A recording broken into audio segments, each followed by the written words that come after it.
So நம்ம வந்து பார்த்திங்கனாக்கா நம்ம காருக்கு வந்து டேஷ் கேம் வந்து இன்ஸ்டாலேஷன் பண்ணலான்னு சொல்லி பிளான் பண்ணியிருந்தோம். ஸோ அக்சஸரீஸ் போடும்போதே வந்து பார்த்திங்கனாக்கா நம்ம டேஷ் கேமும் வந்து இன்ஸ்டாலேஷன் பண்ணி கொடுத்துருந்தோம். ஸோ இதுதான் வந்து டேஷ் கேம் இன்ஸ்டாலேஷன் பண்ணி ஸோ அதை வந்து செக் பண்ண வீடியோ செக் பண்ணதில் பார்த்திங்கனாக்கா இதான் அந்த வீடியோ. இது ஆக்சுவலாக வந்து நைட் டைம் எடுத்தது. ஸோ நைட் டைமில் ஆக்சுவலி பார்த்திங்கனாக்கா ஓரளவுக்கு நல்ல கிளாரிட்டியாக தான் இருக்குது. ஸோ இந்த கிளாரிட்டி வந்து பார்த்திங்க அப்படின்னாக்கா நைட்டு வண்டி மூவிங்கில் ஆட்டோமேட்டிக்காக ரெக்கார்ட் ஆகிடும். ஸோ நம்ம அதுக்கப்புறம் அந்த ஆப்பில் வந்து நம்ம தேவைப்படும் போது நம்ம டவுன்லோட் பண்ணிக்கலாம். ஸோ அதில் வந்து டவுன்லோட் பண்ண வீடியோ தான் இது. ஸோ நம்ம நைட்டு ட்ராவல் பண்ணும்போது பார்த்திங்கனாக்கா அந்த விஷன் வந்து நல்லா ரெக்கார்ட் ஆகிருக்கு. மேக்ஸிமம் வந்து ஒரு 99% நல்லா கிளாரிட்டியாக தான் இருக்குது. ஐ திங்க் கொஞ்சம் டிஸ்டன்ஸ் இருக்கிறதுனால அப்படி தெரியுது என்னன்னு தெரில.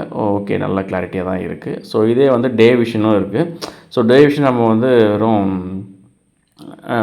நான் மூவபிள் தான் நம்ம எடுத்திருக்கோம். ஸோ அதையும் நம்ம பார்க்கலாம். ஸோ நைட் விஷன் பார்த்திங்க அப்படின்னாக்கா நல்லா கிளாரிட்டியாகவும் இருக்குது. ஸோ அதில் வாய்ஸ் ரெக்கார்டிங்கும் அதில் வந்து இன்பில்ட்டாக இருக்கிறதுனால ஸோ நம்ம ஏதாவது பேசணும் அப்படின்னாக்கா அதுவுமே ரெக்கார்ட் ஆகிற மாதிரியே இருக்குது. ஸோ இது வந்து பார்த்திங்கனாக்கா டேயில் ரெக்கார்ட் ஆனது. ஸோ வண்டி நம்ம ஐடியில் இருக்கும்போது ரெக்கார்ட் ஆனது இந்த வீடியோ. ஸோ அதை அப்படியே நம்ம ரெக்கார்ட் பண்ணி அதையும் நம்ம டவுன்லோட் பண்ணியிருந்தோம். ஸோ டெய்லி வந்து ஒரு நல்ல கிளாரிட்டியோட வீடியோ தான் நம்மக்கிட்ட இருக்குது. ஸோ நல்ல கேமரா வந்து ஸோ நல்ல ஒரு பெஸ்ட் குவாலிட்டியாக தான் ரெக்கார்டிங்கும் இருக்குது. ஸோ வேணுன்றவங்க நீங்கள் எதை மாட்டிக்கலாம். Thank you friends.